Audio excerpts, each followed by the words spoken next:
সোনালি সেদিন কবে খুলবে দুয়ার, ব্যথিত মানুষের চোখের পানি নীরবে নিভৃতে ঝরবে না আর।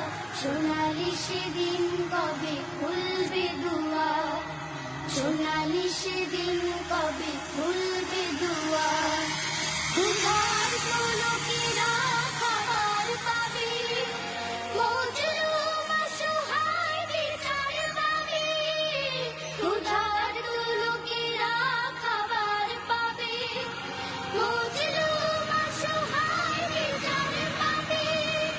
বঞ্চিত ঘরহীন পাবে আশ্রয়, বুক থেকে নেমে যাবে কষ্টের ভার। সোনালি সেদিন কবে খুলবে দুয়ার, সোনালি